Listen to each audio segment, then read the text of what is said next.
Hello, you bunch of grots! It's Somber here, and we are playing Warhammer, Orcs and Goblins in multiplayer. It is turn number 9. Got some battles that we've seen here. One from Slaanesh attacking Independents. Nasty. So we've got Chaos Warhounds. Some of them are mutated, some of them are not. Tentacles and things, normal Warhounds. Presume they're doing a kind of a flanking action.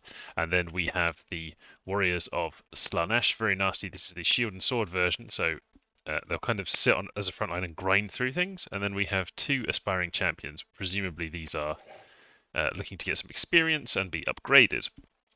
The independents they are fighting stand no chance, but I think they've slightly misplaced their forces. The hounds are going to run ahead a bit here. These chaos warriors are pretty slow, the ones with the shields, low combat speed.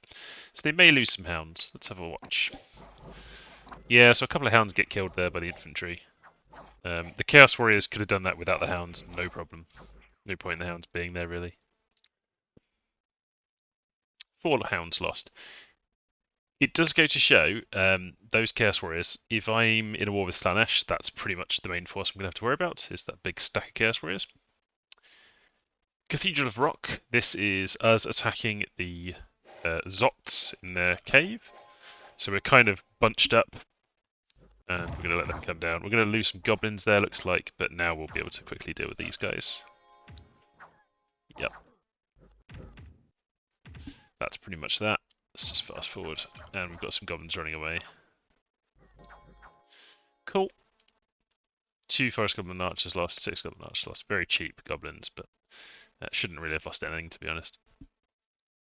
Battle in Exhibothia. This is Khorne.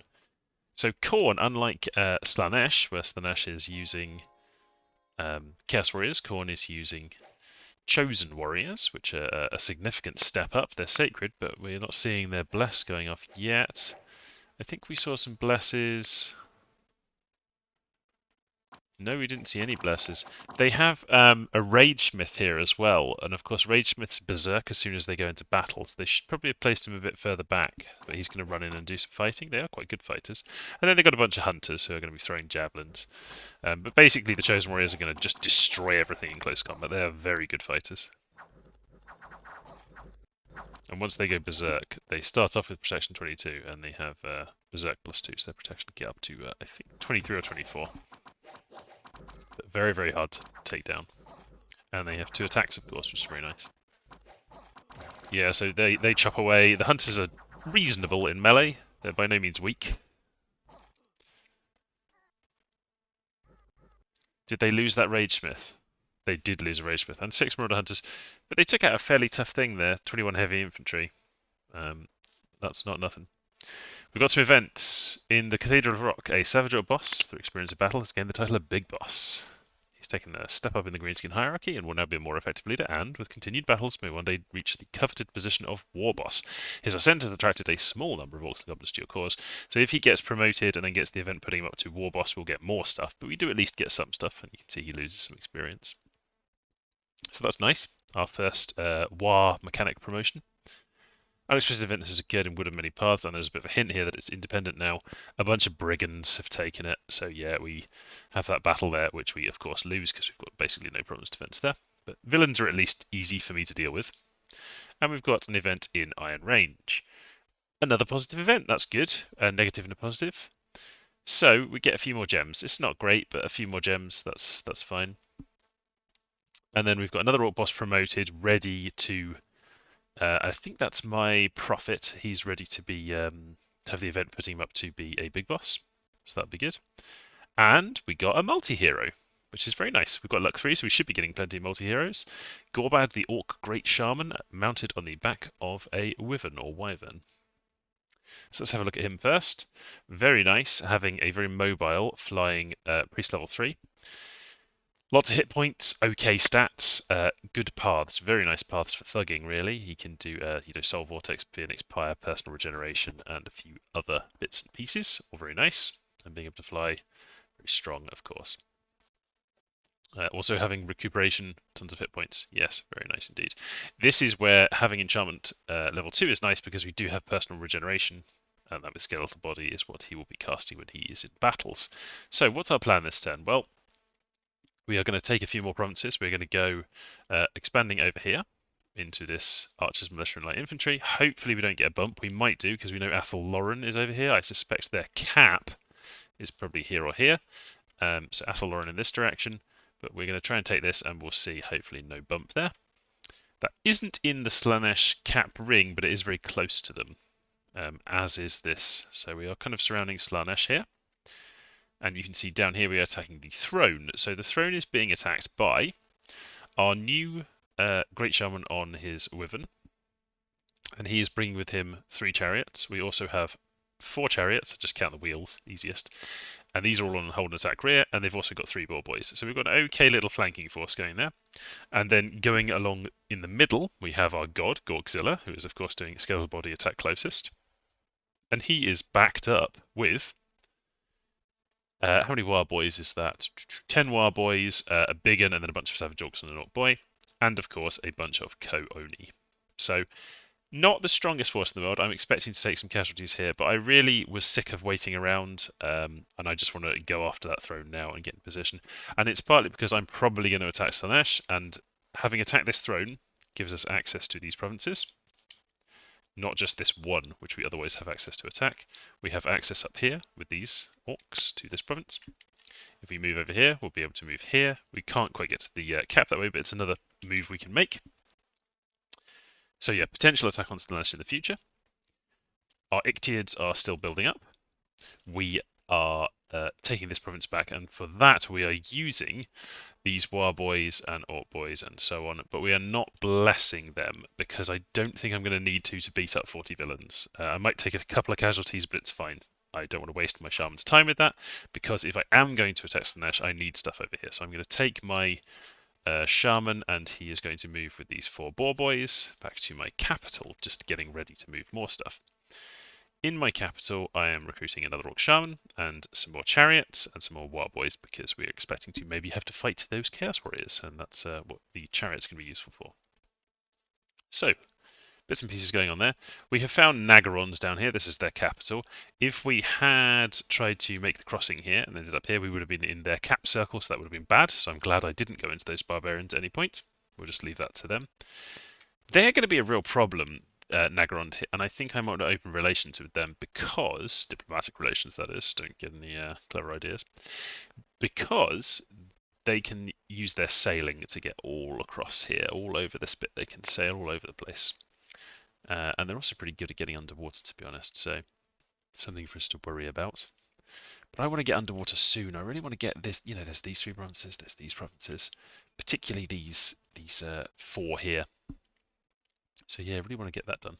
Something I didn't mention the other day is when I took Dead Forest, White Man Hill, +1 Nature Gem per term increases growth. Very, very nice to have that indeed, and it's a decent sized province too, and also has a later reflected time in it, so an extra astral there.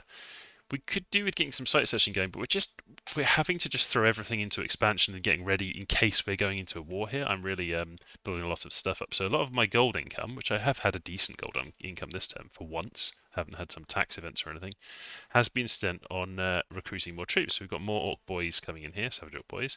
We've got more being recruited up here, orc boys, savage orc boys. Over here, even more. And we do in fact have one of our commanders staying back in case we want to attack into this province. We've got this commander. He is staying back with just some big uns and things. I'm not sending all of my forces into that because I don't think we will have a bump there, and I don't think it's necessary for us to have all the troops there. So keeping one back, picking up some more orc boys, and maybe we can attack this province. One of the nice things about being orcs is that we can cross over these because we have mountain survival. Yeah, so we can bring over orc boys, savage orc boys, and so on. So it should be enough to take out some province defense at the very least. Anyway, that's everything we're up to this turn. Research is going okay, but it is pretty slow. We've only got 39 research points per month. We're doing enchantment up to level 4 is still the plan, but at level 3 at least we do get something interesting in the form of having fire shield and raised skeletons, both relatively useful. Create Revenant can also be kind of useful for, I think they're quite an underrated spell, Create Revenant at least. You can use them for a lot of things, including just if you want some more research. So, oh yeah, also because we have Magic 3, that's actually not a bad idea, casting some Revenants if we do get some Death Gem income going on anyway. Right, not very much else to talk about there. Lots of just moving my commanders about and picking up more and more troops. Preparing. I want to have plenty of archers because they're generally useful. They can be quite useful against chaos, even though they're not very useful against the chaos warriors. They can be useful in general. And if and when, well, more when we get flaming arrows up, having lots of archers already is very nice to have those instant, powerful striking armies using those. So that's pretty much everything for this turn, and I will catch you next turn. Hello again. It's turn number 10. Quite a few battles to watch. We've got a battle Us against Independence in the Wood of Many Paths. This is our unblessed force of Sacreds with some arrow stoppers up front, and we're just attacking the villains that took over our province. So I would expect to have a couple of casualties here, but the villains have very bad morale and should run away. So let's see. They're shooting at my War Boys a bit. That's a bit annoying. But when we actually get into close combat with them, with the War Boys, we should just tear through them. So we did definitely lose some stuff there. But, yep, we've routed them and got that province back. We lost 2 War Boys, 3 boys. A little bit heavier losses than I was hoping to have, but that is life. Playing as the Greenskins, you just have to accept a certain number of losses. And then we have a battle in Ghent. This is our taking of the throne, or attempt to take the throne. We have our attack rear people there. We have our squad of War Boys mixed with some boys and some Co-Oni, which is surprisingly good. They don't seem to have amazing stats, but when you see their Chaos power gives them such high attack skill, they actually can be quite good. And then we've got Gorbad the Orc Great Shaman, our multi-hero on attack rear. He's probably the thing I'm most worried about losing in this fight. I think the God will be fine up front. I think everyone else will be fine. He is scripted to cast Skeletal Body and then Gift of the Hare. So he should be casting Gift of the Hare on these chariots and things. That was the idea, but he hasn't. He's cast it over here. So off goes our leader. Skelly spam is what we're going to be up against. Raise skeletons. That's perfect, our god being in there. He will rout these militia very quickly. So let's zoom out a bit. In come our chariots. Looks like they have unfortunately got a bit caught up in the heavy infantry. The militia are almost dead now. The chariots are rolling through and doing a bit of damage, but not quite reaching the back line. Yeah, we've got a bit hung up here. We've been a bit too slow, and the skeletons are starting to hit us. So our multi-hero should be dropping in now. Let's see what happens. In he goes. So he's fine at the moment, although he just did take a hit. He's got regen, he's a bit fatigued, he's not got the best protection or anything, or best stats, you know. But there's not too many things attacking him. He's got lots of blood slaves around him and soulless, I'm not too worried about those. And his regen will keep him going. Unfortunately, our flank attack has failed and they've run away. But in the middle, our god and our war boys have done fine. We've broken the heavy infantry now, we're dealing with the archers. I'm a bit worried over here. He's getting quite fatigued and he's taking some bad hits. His aura's not quite keeping him going, is it? So the archers are now smashed. Our god is fighting some zombies. He is now starting to take more and more damage. I think we may be about to lose him because the aura doesn't stop the soulless, and his defense skill is of course terrible for all the harassment. And he's taking far too many hits. So I think we're going to lose our multi-hero there. Oh well. Such is the lot of an orc. It's a shame we haven't quite routed the enemy. Yeah, we just lost him. So we've got the Wyvern left, Wyvern, but he is going to fly off at the end of the battle, so that doesn't really matter. And it's a shame because it looks like we're just about to rout them. We're just killing their mages, and yeah, we've just routed them. So if he had been set to hold for a little bit longer, that probably would have been okay. Still, we take the throne. Our casualties, other than him, I don't think were too bad. Let's have a look. 6 Goblin Wolf Chariots, not ideal, they're 25 gold each. 1 War Boy, don't care about that. And a few boys, yeah. So other than him, our casualties weren't too bad. All the Boar Boys managed to run away. The Goblin Wolf Chariots did kill a lot. They were pretty good. They're very fragile, really. And of course, we lost our Great Shaman. But still, we took that throne, so we'll have a look at that in a moment. And then we've got a battle, Slaanesh attacking independents, and then a bump where the Dark Elves are also attacking those independents. So let's have a look, and we can place our bets, viewers, as to who we think is going to win. This is the Chaos Force. We've got some Hounds, we've got a handful of Marauders, and we've got these lads up front, the Chaos Warriors. I don't think they're starred up. They're not no experienced stars yet, but they will soon get experienced stars. So we know that they're just going to crush through this. Maybe they'll lose a couple of hounds because they're running ahead. Yeah, I think maybe a hound got killed there. 3 hounds lost. Okay. And then the Dark Elves. So let's have a look and then we'll take our bets. So the Dark Elves have got a tiny number of Bleak Swords, a little bit of Foulspawn. This is from Mercenaries, I think, and some Merrow. The Merrow are starred up, but Merrow aren't particularly good.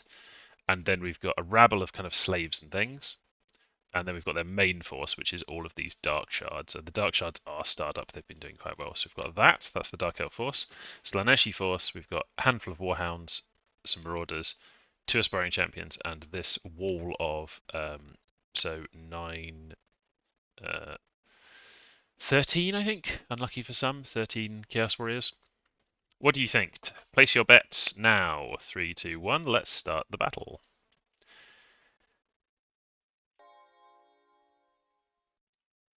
The difficulty here, I think, for the Dark Elves is that while the repeater crossbow is armor piercing, it's only 10 damage. And these guys have both very thick armor and a kite shield. And kite shields are fantastic against crossbows.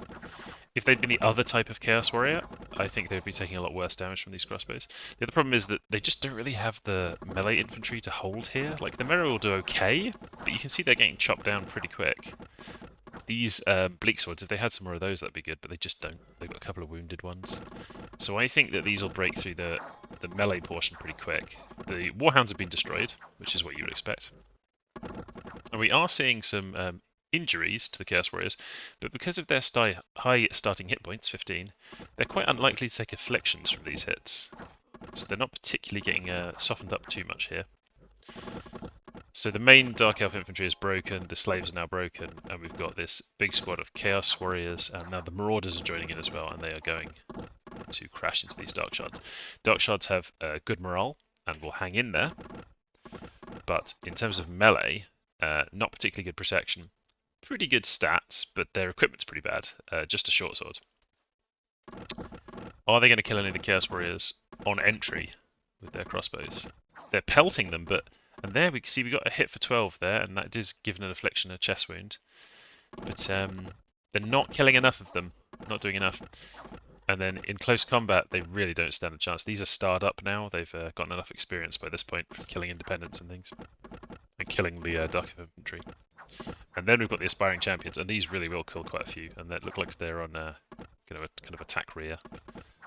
So the Dark Elf Commander is running away now, the Master. The Dark Shards are getting chopped to pieces and will start to rout. I don't know how many of them are going to escape because they've got 2 Aspiring Champions behind them. Let's see. Okay, a fair few of them have escaped, and the Aspiring Champions are chopping away. So, for the Chaos Warriors, they need 40 experience to get promoted. So this one's got 45, so we've at least got some promotions that they're going to get. And then, you know, when the Chaos Warriors get promoted, they can either turn into Forsaken, which are not as good, a Chaos Spawn, which are usually not as good, or they've got about a 50% chance of turning into Chosen Warriors, which are very, very good, and I would be very worried about. We've got a battle between us and Independents in Copper Canyons. This is our unblessed force of Wild Boys that has been sent to just clear out this independent province. So, or maybe no, this is the Prophets one. Sorry, these are blessed. I'm confused for a moment there. So this should be easy. We'll lose a couple of goblins and we'll just chop through these independents. This is the one that's kind of encircling Slanesh up in the north. But yeah, always nice to pick off another independent province. So unexpected event occurred in Dophorus. Are we going to try and even the ledger and have some good events? Yes, we have good events. A troll has escaped, but he has left behind a nice collection, including 5 earth gems, enough to forge an earth helmet for my pretender if I wanted to do that. Then we've got a bit of patrolling and 2 orc bosses promoted in Wood of Many Paths. Let's go there first. So this is where we've taken out the villains. We've got Scumzog and Zogsmash. Both of them are promoted and we've now got the chance to turn into big bosses. So hopefully we'll get some more troops from that process. So our expansion over here has really ended. Slanesh is looking relatively strong.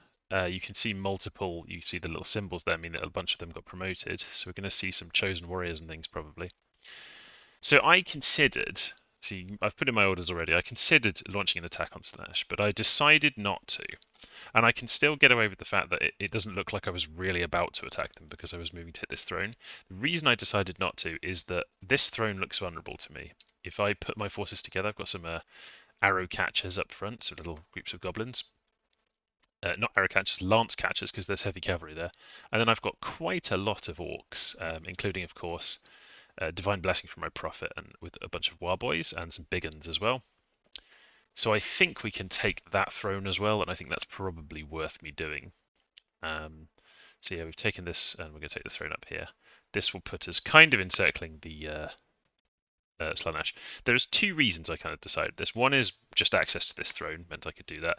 The other is that given that Slanesh just had that successful bump with Dark Elves, I wouldn't be surprised if Slanesh attacked Dark Elves.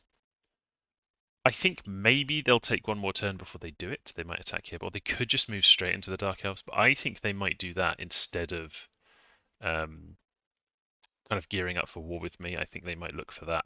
And also, because the Slanesh won that so decisively, that bump, if they're taking some more casualties and things, I might be tempted to attack them. But they've now got a bunch of promotions, and we're going to see Chosen Chaos Warriors, which are tough for the Orcs to fight. They can kill a lot of Orcs.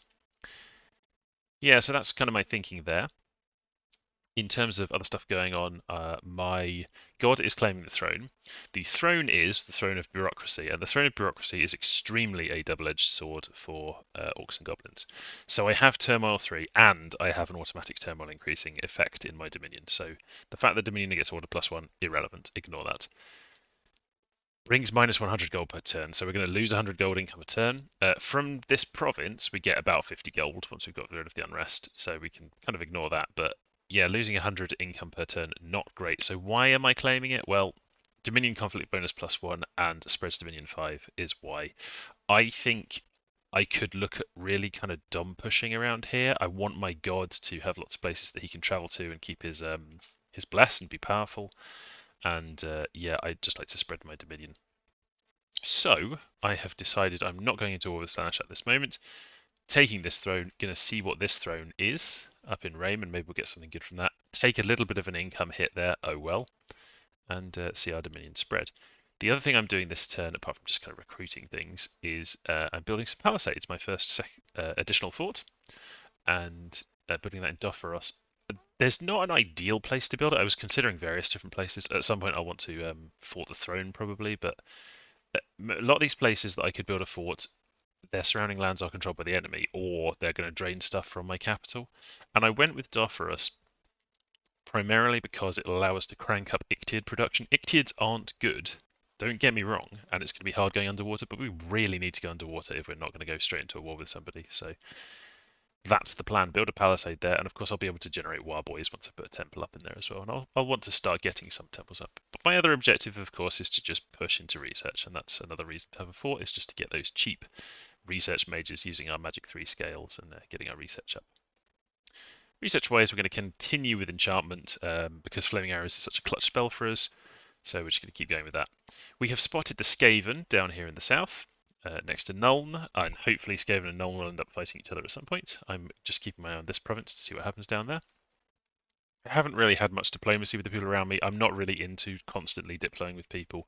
I had a bit of diplomacy with the ogres and kind of went, let's agree a border. But I have not had any contact with Slanesh, and I've not had any contact with Khorne, Athel, Lauren, Nuln, Nagarond. I might talk to Nagarond.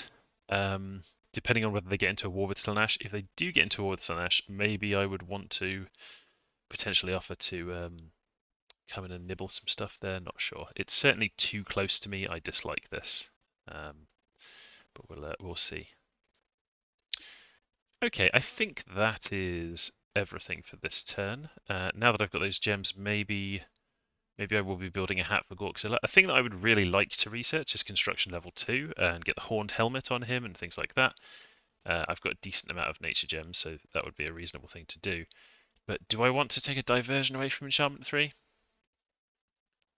I certainly want Fire Shield, but it is quite slow to do. Enchantment 3 and 4 takes a lot longer than just going construction up to level 2. It's an interesting question.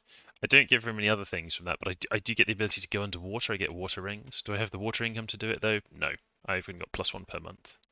So I could get some site searching going. There's too much I want to do, and I don't have enough resources to do it, and I feel kind of constrained by the map. But I think for now we'll just we'll possibly spend a turn, just leave that research as it is, and then we'll decide next turn. Okay. I think I can probably fit in another turn in this video, so I'll see you next turn. Welcome back. It's turn number 11. So firstly, this is us claiming the Throne of Bureaucracy. Nice to have. Of course, it's going to cost us a bit of income, but that's not bad. And then we have a very exciting occurrence here. Stubby Grot, doing a quick magic search, has found 3 magic sites in Kent. So significant. We have found Ziggurat of Thunder, Canyon of Playful Winds, and Sky Split Oak. Basically, those are all air gems, but I think one of them also gives another type of gem too. But yeah, pretty good. A battle in Rame, and then another battle in Rame. So this is us attacking the throne with a significant force, and the throne is pretty tough. So we can see that the throne has got obviously the heavy cavalry at the front. We're hoping to catch some of those with the goblins. We've got a bunch of militia and light cavalry. That's not really a problem. And at the back we have some wizards. We've got one who has got a slave collar, so he's not going to be a problem at all. We've got Zephyron, who will maybe be casting some ice elementals, I would guess, since it's cold. And over here we'll be having some Skelly spam, and he has an ice sword, so maybe we'll pick that up, that'd be good. Let's see how we do. This is our force is mostly just relatively hard-hitting orcs and warboys, and then of course our prophet throwing down smites. So we've got some Falling Frost coming out, which basically misses. The heavy cavalry is pretty much dead, and the militia's not really going to be a problem. We'll go through those pretty quickly. Our boys are of course blessed and have ore. Here is the ice elemental. There's some imps. So they're chucking quite a lot of crap at us, so we're definitely going to take some casualties, just attrition here. We do have a boss. Yeah, we have a Savage Orc Big Boss who's doing attack rear here on his boar. Now those have actually got pretty good stats and can handle themselves quite well because of their unsurroundability and reasonable defense, but it's a little bit dangerous to go off on his own. A Fire Elemental, although we're in the cold here, so that's slightly less strong than it otherwise would be. And now we're starting to just chop through these soulless. So we'll get to the light cavalry, and then we've got the final group of wizards and their bodyguards to deal with after that. Here comes our big boss. Already picking some people off. That's good for him to get more experience, and of course it's just useful for him to be knocking out some of these people at the back. And he has been joined by the Forest Goblin boss as well. Nice, took out one of their commanders. So we've definitely won this. Ooh, preparing to cast Shadow Blast. Ouch! So we got hit with a Shadow Blast up close there, but luckily it didn't kill that much. We are still taking some casualties from these bodyguards, but the wizards should now be dealt with. And yeah, some of our troops are routing from that Shadow Blast hitting them, but we have won. We have beaten the independent troops. We've got a boss charging around at the back. So you can get some extra kills. Yes, very nice. So, quite a few casualties. We lost a Forest Goblin boss. That was a bit unfortunate, but, you know, I'm willing to take risks with them. 3 big uns and 5 boys, okay. 5 wild boys, not great. 11 soldier boys. So we did lose quite a lot, but this was a relatively tough throne, and it's just nice to get the province. Now, what I'm hoping is that this is not an ogre force attacking the province. Let's take a look. No, this ogre force is just a ping, so that's fine and perfectly sensible. If they had sent in a force capable of taking that throne, then they would have probably beaten what was left of our force there, so that would have been bad. We can see Athaloran, the Wood Elves, attacking Indies in Nethermark. They are using a combination of Glade Guard and Deepwood Scouts, so just lots of longbows. And then they've got a force of their kite-shielded infantry out front. So they should be particularly good against these Lion Tribe. The Lion Tribe are going to get massacred at range. They'll definitely lose that contest. Yes, they're routed already, and then these spearmen go in and finish off those. I doubt they lost anything there. Oh, they lost one scout. Okay.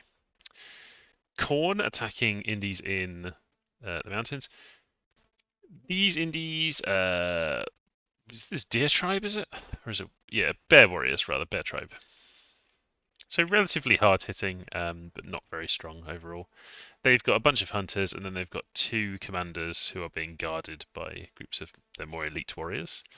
I think this is a bit of big brain scripting here, where they've had their commanders sit back in order to hold these troops back, and they've sent their hunters forward. But really, they should have just had their warriors go at the front. They probably would have wrecked all this stuff without losing anything.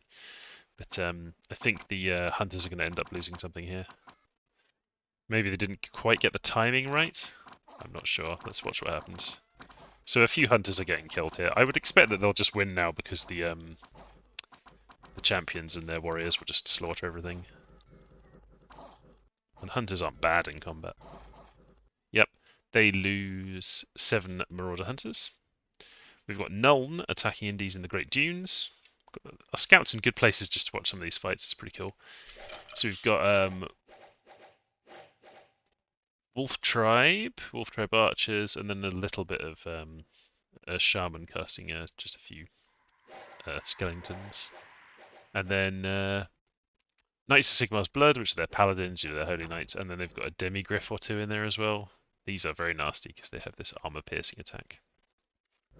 And then a few spearmen. So I think the spearmen will just lose pretty much in this fight because they're outnumbered, and Wolf Tribe are actually fairly decent at fighting light infantry. But of course their cavalry is just going to mangle these archers, so this should be an easy win for them. Yeah, you can see the spearmen are not doing great, but they do manage to win. 8 state spearmen lost, not too bad for them. And then Slaanesh attacking Indies in Abokte. You can see that I thought loads of these got promoted, but that's actually not the case. It was just this one here, and they've kept him back so that he can go through his promotion next turn. But yeah, not much in the way of Indies. They're just going to get slaughtered by the Chaos Warriors.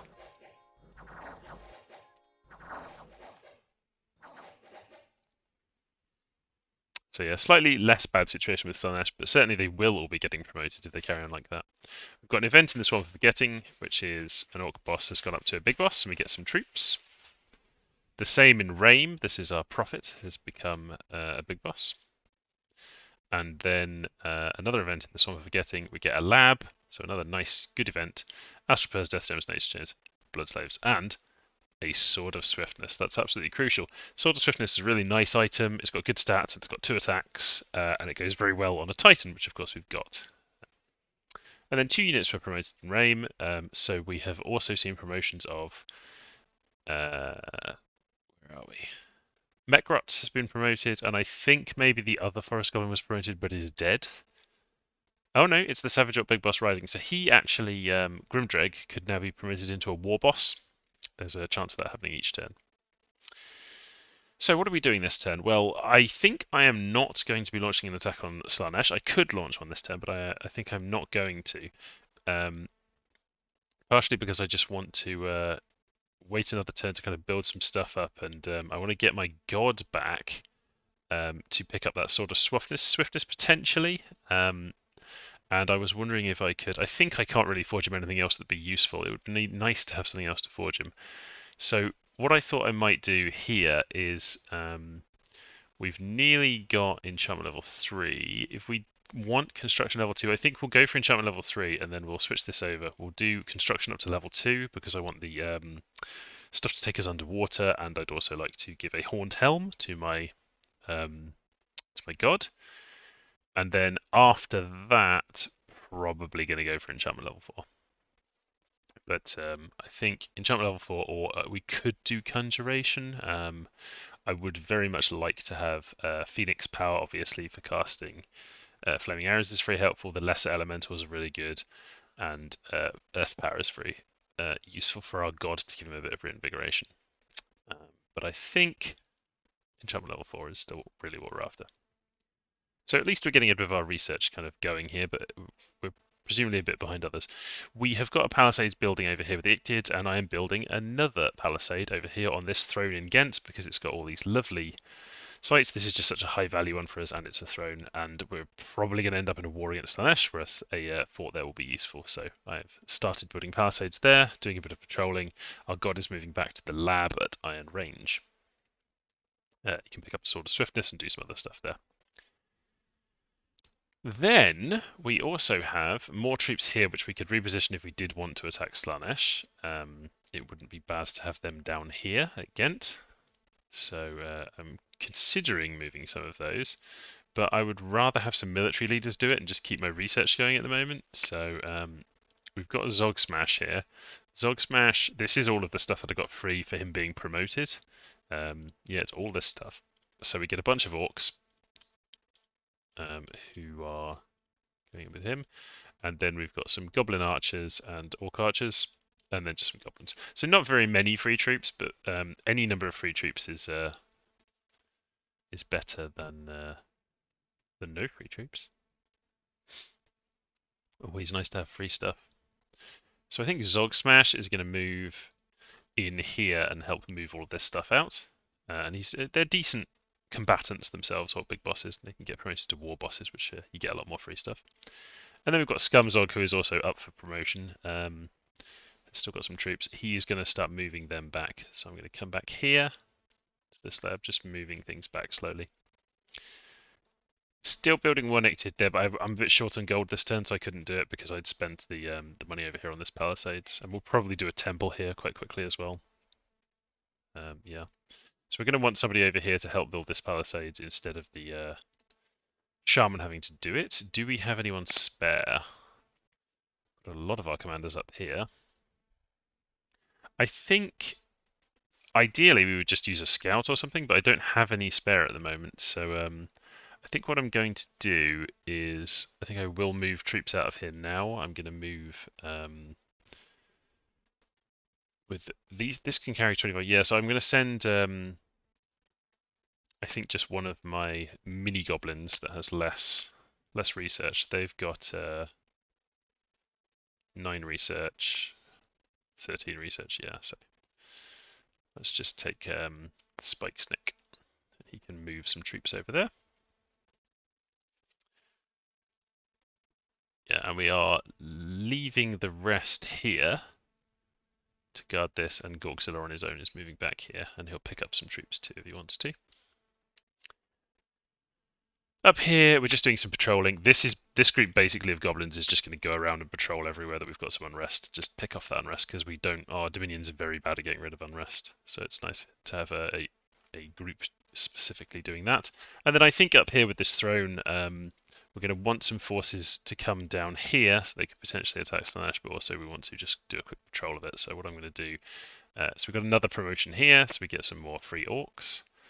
I think I'm going to have Grimdreg come down, our prophet will stay here. And then we've got Mekgrot and these archers. And Mekgrot can just do a bit of patrolling.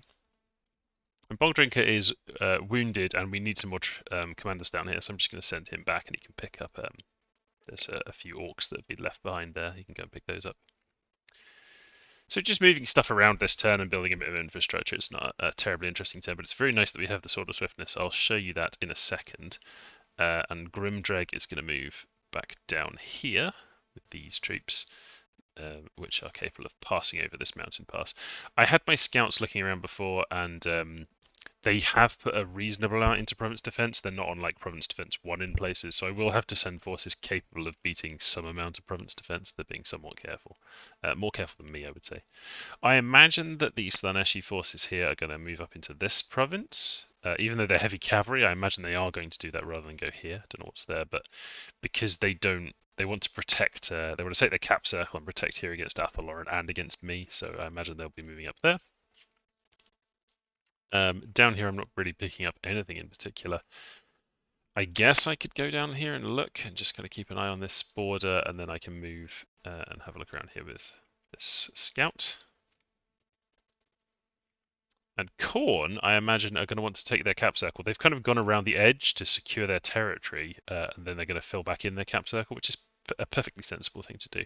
So I'm going to send my scouts to just try and keep an eye on the battles going on over there as they're taking indies. And over here, I guess this is a concern. Lots of knights and spearmen. I wouldn't be surprised if they attacked here because this is a valuable province, and they may think, well, that's just in their territory.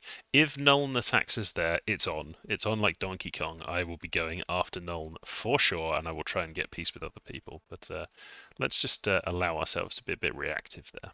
We'll move down here and have a look at the Skaven province. Okay, that's everything, and I think this video is probably long enough. It will go up. So I hope you've enjoyed watching, and I hope you will tune in for the next video. Oh, one more thing before I go. I was going to show you the Sword of Swiftness. So we have a Sword of Swiftness. Here it is.